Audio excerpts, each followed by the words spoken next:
Selamat pagi bagi kita semua.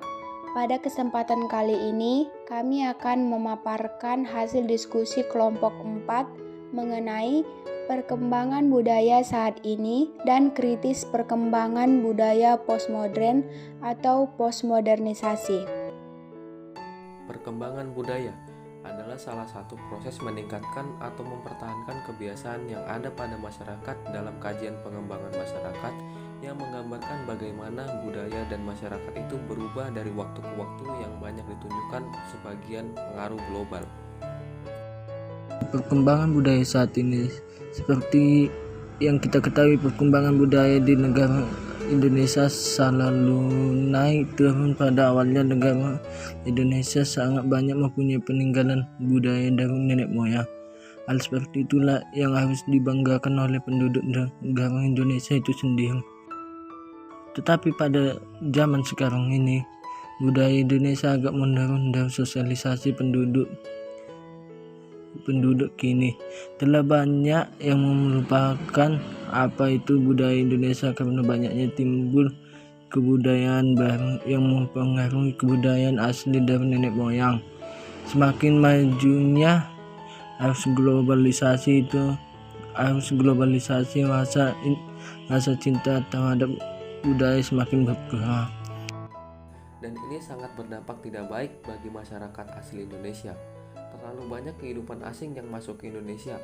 Misalnya adalah kebudayaan dalam hal penampilan, bahasa, bahkan event-event yang melambangkan kebudayaan asing dan lain sebagainya. Hal tersebut biasanya disebabkan oleh pengaruh dari media elektronik yang sudah sangat berkembang pada masa sekarang ini, dari televisi, handphone, komputer, dan alat elektronik lainnya. Masyarakat kini telah berkembang menjadi masyarakat modern. Itu menyebabkan kebudayaan Indonesia sedikit demi sedikit semakin menghilang. Yang harus bangsa Indonesia takutkan pada saat ini, dan dari pemuda-pemuda Indonesia lah yang bisa merubah itu semua, juga membudayakan budaya Indonesia itu sendiri. Sebagai contoh, pada kemajuan teknologi yang semakin maraknya khusus pada mahasiswa, dengan adanya kemajuan teknologi seperti adanya BBM, WhatsApp, Line, Facebook, Twitter, dan lain-lainnya yang merupakan perkembangan zaman Indonesia yang semakin modern, sehingga melupakan kebudayaan yang dibawakan sejak dulu kala. Pada kebudayaan teknologi yang semakin canggih dapat menimbulkan dampak positif dan dampak negatif. Di antaranya dari dampak positif tersebut yaitu dampak positif perkembangan budaya masa kini. 1. Memungkinkan terjadinya akulturasi budaya yang bisa menciptakan kebudayaan baru yang unik. 2. Lebih mudah mengenal budaya asing.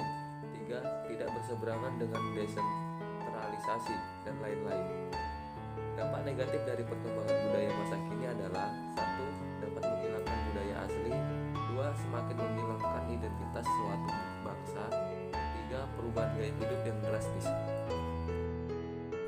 Postmodernisme berasal dari kata post dan modern. Post atau pasca secara literal mengandung arti sesudah. Jadi istilah postmodernisme berarti era pasca modern berupa gugatan kepada modernisme. Masyarakat postmodernisme merupakan masyarakat baru yang berbeda dengan corak masyarakat sebelumnya, yaitu masyarakat modern. Masyarakat modern postmodernisme dicirikan dengan aktivitas utama masyarakat yang mengalami pergeseran dari kegiatan memproduksi barang-barang menjadi kegiatan produksi jasa, yang merupakan produk ekonomi yang bersifat tersier.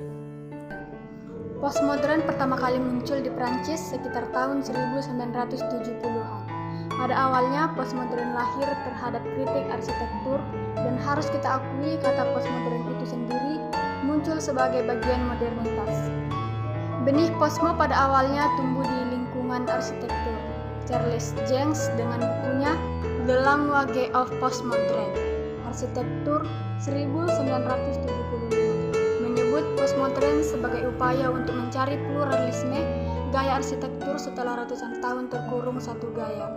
Pada sore hari di bulan Juli 1972, bangunan yang mana melambangkan kemodernisasian diledakkan dengan dinamit. Peristiwa peledakan ini memadai kematian modern dan menandakan kelahiran postmodern.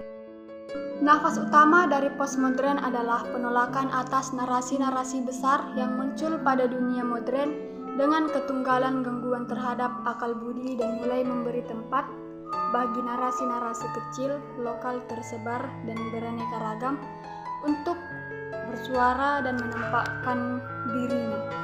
Postmodernisasi bersifat relatif. Kebenaran adalah relatif. Kenyataan atau realita adalah relatif. Dan keduanya menjadi konstruk yang tidak bersambungan satu sama lain.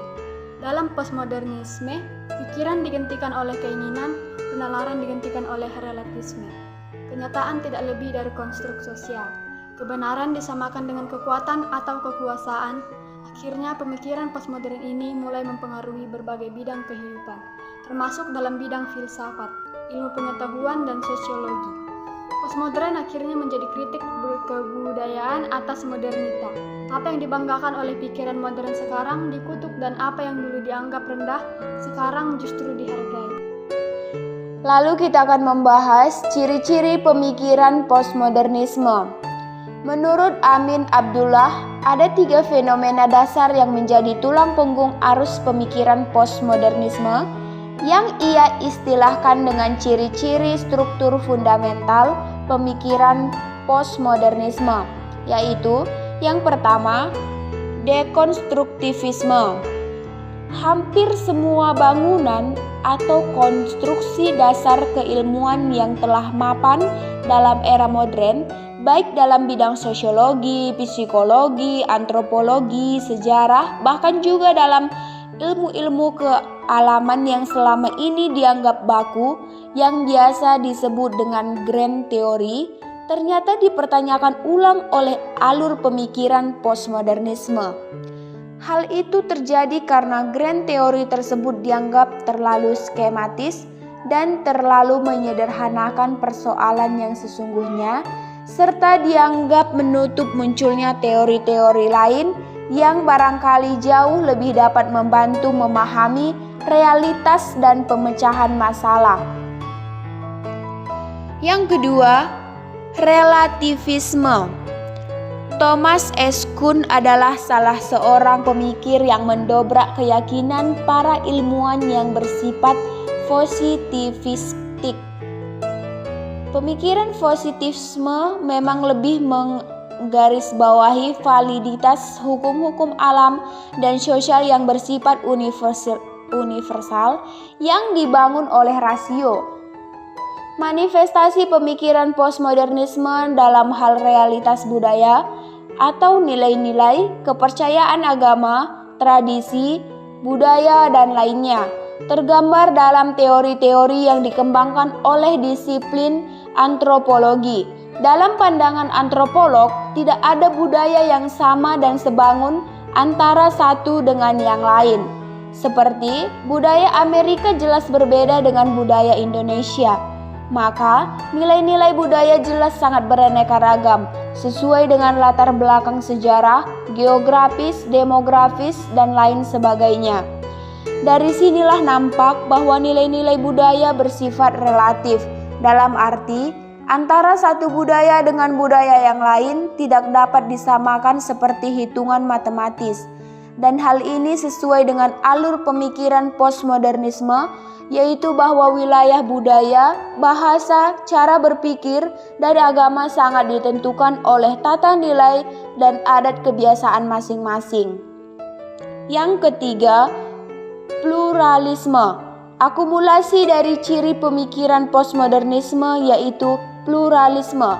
Era pluralisme sebenarnya sudah diketahui oleh banyak bangsa sejak dulu kala. Namun, gambaran era pluralisme saat ini belum dipahami seperti era sekarang.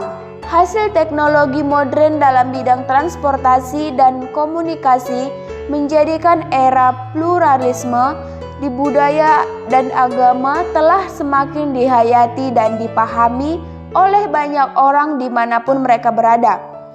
Adanya pluralitas budaya, agama, keluarga, ras, ekonomi, sosial, suku, pendidikan, ilmu pengetahuan, militer, bangsa, negara, dan politik merupakan sebuah realitas dan berkaitan dengan paradigma tunggal seperti yang dikedepankan oleh pendekatan kebudayaan barat modernis, developmentalis, baik dari segi keilmuan maupun lainnya, telah dipertanyakan keabsahannya oleh pemangku budaya-budaya di luar budaya modern. Selanjutnya kita akan membahas contoh postmodernisme. Berikut contoh postmodernisme di masyarakat dalam kehidupan sehari-hari secara umumnya, antara lain sebagai berikut. 1. Kelompok-kelompok feminisme dan homoseksual meminta pengakuan akan adanya sebuah hak asasi manusia kepada publik selama keberadaannya berada pada rules yang baik, maka setiap pilihan sah untuk dipilih. Tidak ada agama absolut. Hal ini mengandung arti mempromosikan inklusivisme religius yang biasanya berujung pada kelahiran konsep agama era baru. Semua manusia bebas mempelajari agama dan keyakinan. 3. Pemakaian secara masif ponsel, jaringan, dan internet. Batas-batas nasional tidak menghalangi komunikasi antar manusia. 4. Masyarakat lingkungan sekitar proyek reklamasi ikut memperjuangkan wilayahnya. Pro terhadap aktivis lingkungan, tidak memperhitungkan keuntungan jangka pendek semata. 5. Sastra tidak menjadi hal yang tabu lagi dalam masyarakat umum. Sastra mampu beralih wahana dalam lagu, tarian, perlawanan terhadap pemerintahan, sampai pada barang-barang komersil bernilai tinggi. 6. Munculnya kosakata-kosakata baru yang bersifatnya paradoks, konteksnya ganda antara benar dan salah, baik dan buruk. Penggunaannya seringkali tidak tepat. 7. Fanatisme berlebihan terhadap satu etnis dan keagamaan dalam satu lingkup keluarga, sehingga memberikan dampak tekanan mental pada kebebasan setiap individu. 8. Ibu kota sebagai pusat globalisasi kini menghadirkan festival-festival skala budaya lokal yang biasanya kita jumpai di desa-desa terpencil. 9. Semakin banyak anak muda yang tidak lagi bercita-cita sebagai dokter, guru, polisi, namun konteksnya berubah seiring arus globalisasi yang sangat pesat. Cita-citanya menjadi YouTuber, selebgram, gamers, profesi yang di era ini memanfaatkan kecanggihan teknologi secara masif. 10. Masyarakat dari segala lapisan mulai dari pinggiran sampai ke tengah kota betul-betul kritis memperhatikan calon pemimpin negaranya. Dilihat dari banyaknya respon-respon yang muncul lewat sosial media. 11. Adanya keberadaan cryptocurrency sebagai mata uang digital yang dirancang untuk bekerja sebagai media pertukaran yang menggunakan kriptografi, yang tentu saja hal ini tidak ada pada era modern maupun sebelumnya. Yang menjadi kesimpulan dari hasil pemaparan kelompok kami adalah perkembangan budaya adalah suatu proses meningkatkan atau mempertahankan kebiasaan yang ada pada masyarakat dalam kajian pengembangan masyarakat yang menggambarkan bagaimana budaya dan masyarakat itu berubah dari waktu ke waktu yang banyak ditunjukkan sebagai pengaruh global. Sekian dan terima kasih.